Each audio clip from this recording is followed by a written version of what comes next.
Synapse के हवाले से आपने जो चीजें पढ़ी थी, तो सबसे पहले जो मैसेज जो इलेक्ट्रो होता है, वो electro message finally chemical message में जैसे कन्वर्ट होता है किस फॉर्म में, न्यूरोट्रांसमीटर की सूरत में। सिनेप्टिक वेसिकल जो होते हैं उसके अंदर सिनेप्टिक वेसिकल के अंदर जो न्यूरोट्रांसमीटर्स होते हैं, जैसे कैल्शियम चैनल ओपन होते हैं, voltage getting calcium channel open होते हैं, तो ये वेसिकल जो है स्पीयर होती है, स्पीयर के नतीजे में न्यूरोट्रांसमीटर जो रिलीज होंगे, सिनेप्टिक लेफ्ट में आएंगे, वो देन एक रिसेप्टर मॉलिक्यूल होता है जो पोस्ट सिनेप्टिक मेम्ब्रेन के साथ उसके साथ बाइंड होगा, तो सोडियम चैनल ओपन होंगे, सोडियम चैनल ओपन होंगे, डीपोलराइजेशन जैसे हो रही है उस पोस्ट सिनेप्टिक सेल के अंदर, ये डीपोलराइजेशन हो रही है। और यू नो वेरी वेल कि जब भी डीपोलराइजेशन होती है सोडियम चैनल ओपन होते हैं और उसकी वजह से एक न्यू एक्शन पोटेंशियल जनरेट होता है, तो इस तरह से एक न्यूरॉन का मैसेज जो दूसरे न्यूरॉन पे आ जाता है। और उसके बाद लास्ट में जैसे हमने पढ़ा था कि न्यूरोट्रांसमीटर होता है, आइदर रीअपटेक हो जाता है या इसकी जो ब्रेकिंग डाउन का अमल होता है, तो एक जैसे नर्व इम्पल्स है कंप्लीट हुआ अपना सिग्नल या मैसेज जो है एक न्यूरॉन से दूसरे न्यूरॉन की तरफ आ गया। वो सेम पॉइंट्स हैं सिनेप्स के बारे में, जैसे हमने डेफिनेशन वाइज ये काफी सारी चीजें डिस्कस की थी, इसकी कंटिन्यूटी है उसको बाद में देखते हैं। जैसे आई थिंक टाइप्स में एक एक्साइटेटरी था और दूसरा था इनहिबिटरी। एक्साइटेटरी न्यूरोट्रांसमीटर और इनहिबिटरी न्यूरोट्रांसमीटर है, दो कैटेगरी होती है, जैसे कल भी हमने पढ़ा था थोड़ा बहुत। एक्साइटेटरी न्यूरोट्रांसमीटर होगा वो पोस्ट सिनेप्टिक सेल के अंदर ना माइक नहीं लगी हुई कोई हालत हो रही, उसमें यही होता रहता है, थोड़ा सा एरर या फॉल्ट होता है तो पूरे जैसे सिस्टम भी जैसे कॉल कर जाते हैं, बहरहाल ये हमारा लाइक फॉल्ट ये है कि हमें नहीं लगे, वेरी सॉरी। तो हम पढ़ रहे थे कि सिनेप्स क्या होता है, जो हमने कल भी चीजें इनको डिस्कस की थी। जैसे शुरू में जैसे इलेक्ट्रो मैसेज होता है, बाद में वो मैसेज जैसे जो केमिकल सिनेप्स होता है वो केमिकल फॉर्म में कन्वर्ट होता है। जैसे इलेक्ट्रिकल सिनेप्स होते हैं उसके अंदर एक न्यूरॉन और दूसरे न्यूरॉन के दरमियान जैसे डायरेक्ट एक कांटेक्ट होता है गैस जंक्शन के जरिए।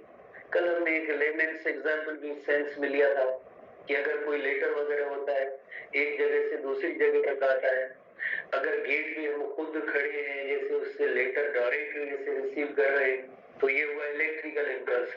लेमेंस एग्जांपल है, कोई हार्ड एंड फास्ट बात नहीं है, साइंटिफिक कोई ये प्रूफ नहीं, हम समझने की खातिर ऐसा एग्जांपल ले रहे हैं।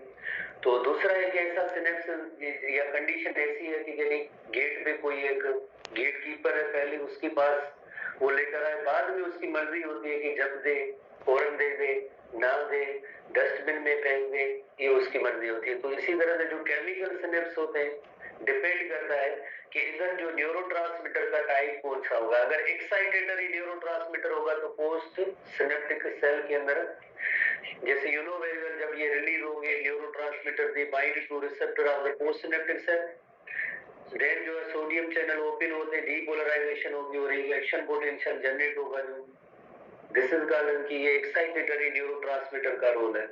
अगर इधर कोई इनहिबिटरी न्यूरोट्रांसमीटर होता तो ये इस पोस्ट सिनेप्टिक सेल के अंदर हाइपर पोलराइजेशन का सबब होता और ये सिग्नल या मैसेज आगे कन्वे ना होता। तो ये इन दो चीजों को आज हम सीखेंगे। प्लस में जैसे एक और चीज थी, कल भी हमने पढ़ा था कि जो न्यूरोट्रांसमीटर रिलीज होने के बाद रिसेप्टर के साथ बाइंड होता है, उसके बाद ये न्यूरोट्रांसमीटर आइदर वापस से रीअपटेक हो जाता है इन वेसिकल्स के अंदर, या जो है इस न्यूरोट्रांसमीटर की जो है ब्रेकिंग डाउन का अमल होता है by the help of enzymes. Enzymes की मदद से जो है ब्रेकिंग डाउन का अमल होता है। एसटीपी बुक पे हम डिस्कस कर रहे थे कि जैसे न्यूरोट्रांसमीटर्स की दो कैटेगरीज होती है, एक एक्साइटेटरी न्यूरोट्रांसमीटर और दूसरी न्यूरोट्रांसमीटर्स। तो दोनों कैटेगरीज को हम सीखते हैं। तो सबसे पहले एक्साइटेटरी न्यूरोट्रांसमीटर की तरफ आते हैं। एक्साइटेटरी न्यूरोट्रांसमीटर, तो ये excitatory synapse neurotransmitter receptor control a type of gated channel. Gated channel या वोल्टेज गेटेड चैनल होते हैं, उनकी बात हो रही है। जैसे यू नो वेरी वेल हमने नर्व इंपल्स में पढ़ा था कि एक सोडियम वोल्टेज गेटेड चैनल होते हैं, जाहिर है ये ओपन होंगे तो सोडियम आयंस अंदर होंगे और potassium to leave the cell causes the depolarisation. ठीक है, ये थोड़ी सी एडिशनल इसके साथ पॉइंट है, बट मेन जो इसके अंदर है कि सोडियम चैनल ओपन होगी, डीपोलराइजेशन होगी। डीपोलराइजेशन यानी कंप्लीट एक एक्शन पोटेंशियल को ही शो कर रहा है, पर मेन जो इसके अंदर पॉइंट ये है कि डीपोलराइजेशन के नतीजे में जैसे एक एक्शन पोटेंशियल जनरेट हुआ है। थ्रेशोल्ड पोटेंशियल इतना होना चाहिए कि आगे जो एक्शन पोटेंशियल जनरेट होना चाहिए, तो उसके लिए सोडियम चैनल पहले फ्यू सोडियम चैनल ओपन होते हैं, पॉजिटिव फीडबैक मैकेनिज्म के तहत मजीद सोडियम चैनल ओपन होंगे और मजीद सोडियम चैनल ओपन होंगे, उसके बाद जैसे डीपोलराइजेशन और एक एक्शन पोटेंशियल जनरेट होगा। उसके बाद electrical change causes by the bonding of neurotransmitter two receptor is called excite. ये डेफिनेशन है जैसे excitatory post synaptic potential. Short form याद करना जरूरी है, हम काफी बार आपको कह भी चुके हैं। ठीक है ना, तो लक्ष्य क्या है? Excitatory post synaptic potential. अब देखो सिनेप्स के अंदर आपने पढ़ा था कि जैसे ये प्री सिनेप्टिक मेम्ब्रेन है, ये है पोस्ट सिनेप्टिक मेम्ब्रेन। अब मैसेज या जो कन्वे जो हुआ है वो किसमें हुआ है? दूसरे एक न्यूरॉन या सेल के अंदर हुआ है। इसने तो मैसेज दे दिया in the form of neurotransmitter. अब पोस्ट का मतलब होता है कि जो दूसरा सेल या बाद में जो पोस्ट सिनेप्टिक पोटेंशियल, जाहिर है अब जो ये न्यूरोट्रांसमीटर है इसका रोल जो एक्साइटेटर है, इसने एक एक्शन पोटेंशियल जो जनरेट किया है, तो इस पोटेंशियल को कहेंगे एक्साइटेटरी पोस्ट सिनेप्टिक पोटेंशियल। कई लफ्ज आपने ऐसे शॉर्ट फॉर्म में नोट किए, membrane potential, action membrane potential, resting membrane potential. तो इस तरह से ये है excitatory post synaptic potential. Post synaptic जैसे एक लफ्ज होता है प्री होता है, दूसरा होता है पोस्ट होता है। प्री की मीनिंग होती है बिफोर, अर्ली, और पोस्ट की मीनिंग होती है बाद में। तो जाहिर है एक न्यूरॉन का जो सिग्नल है बाद में जिससे एक दूसरे न्यूरॉन मिला है, तो इसके अंदर जो पोटेंशियल उसे कहेंगे post synaptic potential, excitatory post synaptic लफ्ज से याद करेंगे। बाकी इसकी कोई मैकेनिज्म वगैरह नहीं है कि जैसे electrical change caused by the binding of neurotransmitter to the receptor. You know very well, इधर जो एक रिसेप्टर होता है और रिसेप्टर के साथ ये न्यूरोट्रांसमीटर बाइंड हुआ, बाइंड होने के नतीजे में सोडियम चैनल ओपन हुए हैं और सोडियम चैनल ओपन हुए, डीपोलराइजेशन हुई है, एक्शन पोटेंशियल जनरेट हुआ है। तो इसका जो पोटेंशियल होगा तो उसे हम कहेंगे excitatory post synaptic potential, EPSP, excitatory post synaptic potential. Hopefully आपने इसको सीखा हुआ टर्म भी है एक बस। उसके बाद जैसे दूसरी कैटेगरी की तरफ आते हैं, एक्साइटेटरी न्यूरोट्रांसमीटर्स के हवाले से है, केमिकल कॉज दीस चेंजेस कॉल्ड एक्साइटेटरी न्यूरोट्रांसमीटर। जैसे एक चीज आपने बहुत ही इंपॉर्टेंट क्वेश्चन के तौर पे इसको नोट करना है कि कैटेगरी वाइज जो ये क्वेश्चन आते हैं, एक्साइटेटरी न्यूरोट्रांसमीटर की कौन सी कैटेगरी या एग्जांपल, चंद एक एग्जांपल हमारे बुक में मेंशन है, इनको याद करना बहुत जरूरी होता है। जैसे चंद एक में से एक एसिटाइल कोलिन है जो हम पहले ही पढ़ चुके हैं, मसल कॉन्ट्रैक्शन के दौरान न्यूरोट्रांसमीटर एसिटाइल कोलिन जब रिलीज होता है तो यू नो वेरी वेल जो मोटर एंड प्लेट पे एसिटाइल कोलिन के रिसेप्टर्स होते हैं उनके साथ एसिटाइल कोलिन बाइंड होता है, देन वो मैसेज जो है सार्कोलेमा तक जाता है, सार्कोलेमा में से कैल्शियम आयंस जो है रिलीज होते हैं, देन मैकेनिज्म मसल कॉन्ट्रैक्शन की जो होती है। तो बहरहाल एक्साइटेटरी न्यूरोट्रांसमीटर की कैटेगरी में आता है acetylcholine, one of the most common neurotransmitter and it can be excitator या इनहिबिटर। यकीनन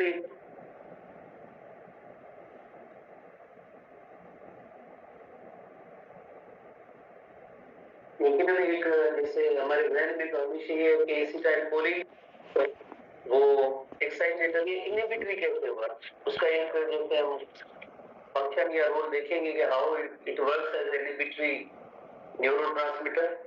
तो न्यूरोट्रांसमीटर एसिटाइल कोलिन का बुक में रिटन नहीं है कि हाउ किस तरह से इनहिबिटरी है, पर हम थोड़ी सी एक डिस्कशन करेंगे depending on the type of receptor. जैसे for example acetylcholine muscle contraction के हवाले से आप पढ़ चुके हैं, मसल कॉन्ट्रैक्शन के हवाले से पढ़ चुके हैं कि इसका जो रोल है वो एक्साइटेटरी है। ठीक है, जैसे एक्साइटेटरी की और भी कैटेगरी होगी, पर ओवरऑल जैसे आपको बताया एक्साइटेटरी सिनेप्स होगा या जो न्यूरोट्रांसमीटर होगा उसके अंदर भी ऐसी तस्वीर है।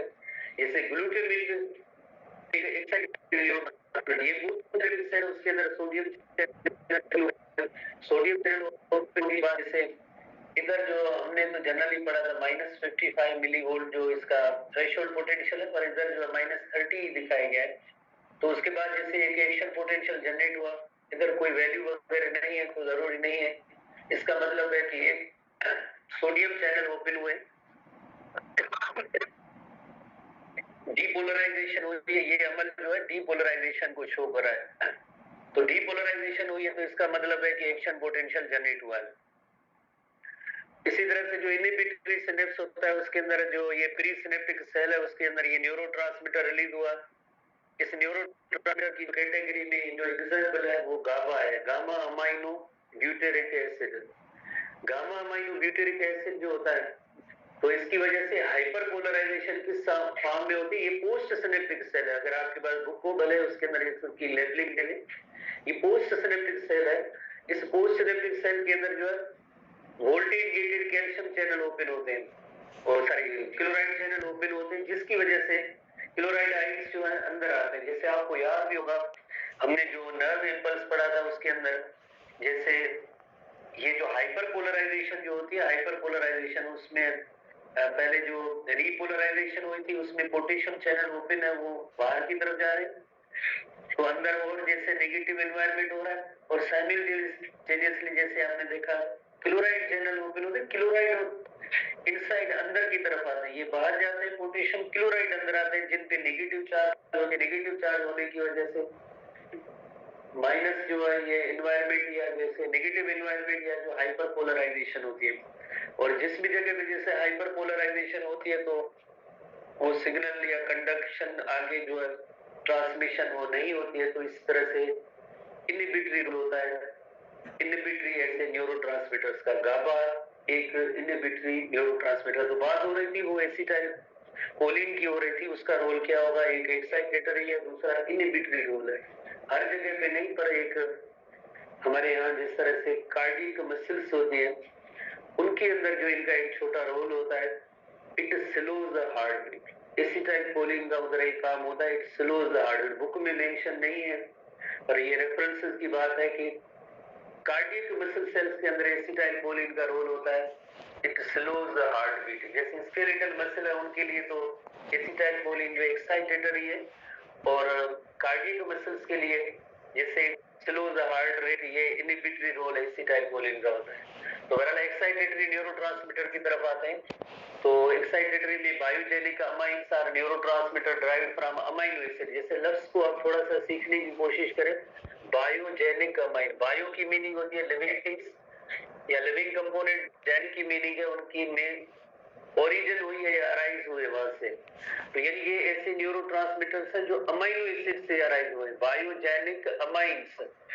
अमाइनो एसिड्स की मेटाबॉलिज्म होती है, जाहिर है सेल्स के अंदर अमाइनो एसिड जो प्रोड्यूस होते हैं उनकी मॉडिफिकेशन है। जैसे अगर आपने पढ़ा होगा रेगुलर क्लासेस के अंदर हार्मोन सेक्शन, तो हार्मोन्स की जो केमिकल नेचर है उसके अंदर एक ऐसे भी हार्मोन्स है जिन्हें अमाइन्स कहते हैं, जो जस्ट मॉडिफाइड अमाइनो एसिड होते हैं। तो ये जैसे आपको पता है एपिनेफ्राइन भी उस कैटेगरी में आता है, हार्मोन की कैटेगरी में भी आता है, न्यूरोट्रांसमीटर की कैटेगरी में भी आता है, hormone as well as neurotransmitter की कैटेगरी में आता है। ठीक है ना, ऐसे पढ़ा याद है ना? ये नहीं, हमने नहीं पढ़ा था। तो मोस्ट कॉमनली जो से उनमें न्यूरोट्रांसमीटर है वो है epinephrine and नॉरएपिनेफ्राइन, dopamine and serotonin.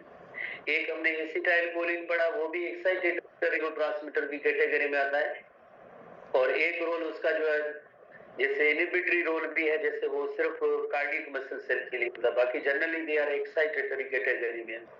Epinephrine और नॉरएपिनेफ्राइन आपको अगर जैसे याद होगा तो ये फाइट और फ्लाइट सिचुएशन एक बॉडी के अंदर होती है, emergency state of the body होती है। उस इमरजेंसी स्टेट को इंड्यूस करने में इन हार्मोन्स या न्यूरोट्रांसमीटर का एक रोल होगा। यकीनन तो कहेंगे कि ये एक्साइटेटरी है, डोपामिन है और सेरोटोनिन। तो जैसे मैंने पहले कहा कि आप जब एक्साइटेटरी न्यूरोट्रांसमीटर की आप हेडिंग देंगे तो उसमें ये पहले तो आप ये चंद एक एग्जाम्पल है, इनको आप जहन में रख लें, बिकॉज ऐसे ही सवाल होते हैं जो इसमें ट्रू फॉल्स या जैसे आप कहीं कैटेगरी वाइज जो सवाल जरूर आते हैं, तो acetylcholine, epinephrine, norepinephrine, dopamine and serotonin. सबसे पहले कैटेगरीज को आप याद रखेंगे, न्यूरोट्रांसमीटर्स की कैटेगरी, ठीक है ना। तो अब हर एक का थोड़ा बहुत एक रोल है। जैसे एसिटाइल कोलिन को हमने पढ़ा था, जैसे ओवरऑल जो है स्केलेटल मसल्स की कॉन्ट्रैक्शन में इनका रोल होता है, प्लस में थोड़ा सा कार्डियक मसल्स के हवाले से स्लो द हार्ट रेट। तो epinephrine and norepinephrine which function as a hormone हम पहले ही पढ़ चुके हैं। कोई स्टूडेंट बताएगा which endocrine gland secretes these hormones? कौन से endocrine? Adrenal medulla, adrenal fight or flight situation also function as a hormone and also dopamine। dopamine भी जैसे एक बायोजेनिक अमाइन है, और एक इसी तरह से सेरोटोनिन रोल नहीं, इसका रोल नहीं है। आगे आप हायर क्लासेस में जाएंगे तो इनका फंक्शन वगैरह होगा। फिलहाल आप जस्ट एक्साइटेटरी न्यूरोट्रांसमीटर की हेडिंग में आप इनको याद करेंगे। Epinephrine functions in ANS, autonomic nervous system. ANS that is autonomic nervous system के अंदर जो है, जैसे यू नो वेरी वेल, आपको इसी चैप्टर के अंदर हम ऑटोनॉमिक नर्वस सिस्टम पढ़ेंगे, पढ़ा भी है। तो जो इनवॉलेंटरी नेचर होता है पर्सन की विल या विश के बगैर होता है, और खास तौर पे जो इंटरनल ऑर्गन्स है उनकी रेगुलेशन है वो ऑटोनॉमिक नर्वस सिस्टम के जरिए होती है। इंटरनल ऑर्गन्स की जो रेगुलेशन होती है वो ऑटोनॉमिक नर्वस सिस्टम के जरिए होती है। तो बहरहाल उसके अंदर हम ये डिस्कस फर्दर करेंगे, पर उसके अंदर जो एपिनेफ्राइन और नॉरएपिनेफ्राइन हार्मोन का रोल होता है। इसी तरह से डोपामिन एंड सेरोटोनिन, इसकी जैसे डिटेल इतनी ज्यादा नहीं, बट ये affects sleep, mood, attention and learning. Imbalance of this neurotransmitter is associated with the several disorder. अक्सर जो जैसे एक साइकोलॉजिकल डिसऑर्डर होते हैं जिसके अंदर जैसे डिप्रेशन वगैरह या ऐसी कंडीशंस होती है, तो इन्हीं न्यूरोट्रांसमीटर्स की जो है इम्बैलेंस की वजह से होता है। कभी कभार जैसे न्यूरोट्रांसमीटर की लेवल कम हो जाती है या ज्यादा हो जाती है, या ऐसे एंजाइम्स में जो है एक थोड़ा सा एरर होता है कि सिनेप्स जहाँ पे एक बार हो गया, मैसेज आ गया, उसके बाद या न्यूरोट्रांसमीटर रीअपटेक नहीं हो रहे, ब्रेकिंग डाउन नहीं हो रही है, तो इस वजह से एक बहुत ही जैसे इम्बैलेंस की सिचुएशन हो जाती है। नॉर्मल मैकेनिज्म होगी तो एक इंसान जैसे नॉर्मली सोचेगा, नॉर्मल जैसे उसकी बॉडी फंक्शन होगी, छोटे से केमिकल की एक कमी या ज्यादा होने की वजह से या टाइमली वो अगर केमिकल रिलीज नहीं होता है तो बहुत ही बड़े डिसऑर्डर का रीजन या सबब हो सकता है। हमारी ये बॉडी के अंदर जैसे ये जो यही केमिकल्स होते हैं जो ब्रेन की केमिस्ट्री को डिटरमाइन करते हैं, और ऐसे साइकोलॉजिकली रिलेटेड जितने भी ऐसे डिसऑर्डर होते हैं उनके अंदर एक मेन रीजन इन न्यूरोट्रांसमीटर्स का इम्बैलेंस होता है। नथिंग, कुछ भी नहीं, जस्ट ब्रेन की जो ये केमिस्ट्री है डिपेंड ही करती है इन केमिकल्स पे करती है, जिसमें जैसे स्लीप है, मूड है, अटेंशन है, लर्निंग, ये सब डिपेंड करता है डोपामिन एंड सेरोटोनिन। आगे आप पढ़ेंगे कि जिसमें जैसे खास तौर पे इंसान जो एक जैसे गुड जेस्चर या खुश जो ज्यादा होता है इन्हीं जैसे न्यूरो ट्रांसमीटर्स की वजह से। बहरहाल हम इतना नहीं यहाँ पे डिस्कस करते हैं, पहले से एंट्री टेस्ट में स्पेस ही नहीं है कि इतनी चीजों को याद रखें। बहरहाल फिलहाल sleep, mood, attention and learning they are related to the dopamine and serotonin. Parkinson's disease है जैसे आगे नर्वस सिस्टम में मौजूद है, is due to the low level of the dopamine. जैसे डोपामिन की कंसंट्रेशन जैसे कम होगी तो आप देखें पार्किंसंस डिजीज होती है। तो ज्यादा आगे तफसील तो नर्वस सिस्टम के डिसऑर्डर्स है उसमें मौजूद है, जिसमें जैसे शिवरिंग और trembling one hand, one arm, one side, और देन उनको वॉकिंग में जैसे डिफिकल्टी होती है, और भी साइकोलॉजिकल ऐसे इश्यूज वगैरह होते हैं। तो बहरहाल डीजनरेटिव डिजीज है। डीजनरेटिव डिजीज का मतलब है कि जो कभी भी ठीक नहीं हो सकती है, क्योंकि वो न्यूरॉन जो डोपामिन बनाते हैं उन्हीं न्यूरॉन्स की डीजनरेशन होती है। तो जाहिर है न्यूरॉन तो रीजनरेट नहीं हो सकते हैं, तो इस वजह से इस डिजीज को ट्रीट करना मुश्किल काम होता है। फिर ऐसी ड्रग्स ली जाती है जिनके अंदर जैसे एक डोपामिन जैसा न्यूरोट्रांसमीटर होता है उसको दिया जाता है, थोड़ी सी उसकी सिम्टम को कम किया जा सकता है। अदरवाइज ऐसी जो नर्वस डीजनरेशन की डिजीज वाले जो होती है डिसऑर्डर होते हैं उनका कोई इलाज वगैरह नहीं होता है, बिकॉज ये डोपामिन प्रोड्यूस ही न्यूरॉन करता है और न्यूरॉन ही डीजनरेट हो रहे हैं, तो जाहिर है फिर ये इशू है। एक शिजोफ्रेनिया एक साइकोलॉजिकल डिसऑर्डर है, again excessive level of the dopamine, जैसे देखिए लो लेवल हुई तो पार्किंसंस डिजीज, ज्यादा जैसे इसकी एक्सेसिव लेवल होगी तो शिजोफ्रेनिया हो गई। तो इसी वजह से थोड़ी देर पहले हम डिस्कस कर रहे थे कि ब्रेन की पूरी केमिस्ट्री है, इंसान जो पूरी केमिकल्स पे डिपेंड कर रहा है, अगर केमिकल्स से कम हो गए तो ऐसी डिजीज ज्यादा हो गई शिजोफ्रेनिया। तो इनका एक बैलेंस जो बहुत जरूरी होता है, अगर इससे न्यूरोट्रांसमीटर कम या ज्यादा होंगे तो यकीनन बड़े डिसऑर्डर का सबब बनेंगे। उसके बाद जैसे इनहिबिटरी न्यूरोट्रांसमीटर की तरफ आते हैं, थोड़ी सी एक चीज रिकॉल कर लें कि इनहिबिटरी और एक्साइटेटरी न्यूरोट्रांसमीटर वर्क कैसे कर रहे हैं। इनहिबिटरी जो होते हैं, जैसे आपको पता है कि पोस्ट सिनेप्टिक सेल होता है, उसके अंदर क्लोराइड चैनल्स की ओपनिंग के सबब बनते हैं, और क्लोराइड चैनल जब पोस्ट सिनेप्टिक सेल के अंदर आएंगे तो रिजल्ट होगी हाइपरपोलराइजेशन। हाइपरपोलराइजेशन होगी तो उसके अंदर वो सिग्नल आगे जो कंडक्ट नहीं होगा। एक्साइटेटरी न्यूरोट्रांसमीटर होते हैं, उनका काम ये होता है, जो पोस्ट सिनेप्टिक सेल होता है उसके अंदर सोडियम चैनल ओपन होते हैं, डीपोलराइजेशन होगी, डीपोलराइजेशन होगी तो उसका मतलब है सिग्नल आगे कंडक्ट होंगे। तो ये जो सेल है ये जो पोस्ट सिनेप्टिक सेल है, और ये जो सेल है ये प्री सिनेप्टिक सेल है, इसका ये एक्सॉन टर्मिनल है, ये सिनेप्टिक नोब है, और इसके अंदर ये वेसिकल फ्यूज हुए, एक्सोसाइटोसिस हुई है और न्यूरोट्रांसमीटर रिलीज हुए। तो जस्ट एक छोटी सी तस्वीर है, हमारे एसटीवी बुक में भी ऐसी मौजूद है, इसको आप थोड़ा सा लेबल कर देंगे तो अगेन आपको याद भी होगा और मैकेनिज्म भी समझ में आएगी। कल भी मैंने आपको बताया, शॉर्टकट बताई गई कि ऐसे एक्साइटेटरी न्यूरोट्रांसमीटर होते हैं तो आगे डीपोलराइजेशन, थ्रेशोल्ड पोटेंशियल और डीपोलराइजेशन कराएंगे। इनहिबिटरी न्यूरोट्रांसमीटर होंगे वो जाके देन जो है यकीनन हाइपरपोलराइजेशन करेंगे, और हाइपरपोलराइजेशन की वजह से आगे सिग्नल कंडक्ट नहीं होते। मैकेनिज्म ध्यान में हो कि हम क्या पढ़ रहे हैं और उसकी मैकेनिज्म क्या है। तो इनहिबिटरी न्यूरोट्रांसमीटर के हवाले से, inhibitory neurotransmitter inhibitory synapse the binding of the neurotransmitter molecule to the postsynaptic membrane। तो पोस्ट सिनेप्टिक मेम्ब्रेन अभी हमने देखा उसके अंदर हाइपर पोलराइजेशन होती है। हाइपर पोलराइजेशन का मतलब होता है इनसाइड ऑफ द न्यूरॉन वो मोर नेगेटिव होता है। मोर नेगेटिव क्यों होता है? बिकॉज क्लोराइड चैनल ओपन होने की वजह से जैसे और मोर नेगेटिव होता है। हालांकि इससे पहले इवेंट क्या होगा, हाइपर पोलराइजेशन से पहले इससे पहला इवेंट क्या था? पहले इवेंट उसका नेम था रीपोलराइजेशन, और रीपोलराइजेशन में पोटेशियम चैनल ओपन होते हैं, जिनकी पॉजिटिव चार्ज होती है वो आउटवर्ड जाते हैं, बाहर जाते हैं, पीछे जो न्यूरॉन का इनसाइड होता है यकीनन वो नेगेटिव होता है। प्लस में एक और भी बात हुई कि क्लोराइड चैनल ओपन होने की वजह से क्लोराइड आयंस जो अंदर आए और भी ज्यादा नेगेटिव हुई, तो इसे हम कहते हैं hyperpolarisation. The membrane by opening ion channel, कौन से ion channel है? जैसे chloride ion channel that make the membrane more permeable। so जैसे you know very well potassium channel which rushes out of the cell, ये किस में हुआ था? ये जैसे आपको याद होगा जब रीपोलराइजेशन का अमल हो रहा था तब ये पोटेशियम जो आयन जो बाहर जा रहे थे, chloride which enter the cell, chloride ion जो है सेल के अंदर इंटर, ये भी वोल्टेज गेटेड चैनल है। जैसे यू नो वेरी वेल ये भी एक वोल्टेज गेटेड चैनल है, वोल्टेज गेटेड चैनल है, और इनकी वजह से क्लोराइड आयन अंदर है। जैसे ये पोस्ट सिनेप्टिक सेल है, और पोस्ट सिनेप्टिक सेल के अंदर जैसे फिनोमेना जो कौन सा हो रहा है, जैसे क्लोराइड चैनल ये ओपन हुए तो ये क्लोराइड आयन अंदर रिपीट कर रहे हैं, हमने कई बार ऐसी चीजें पढ़ी हैं।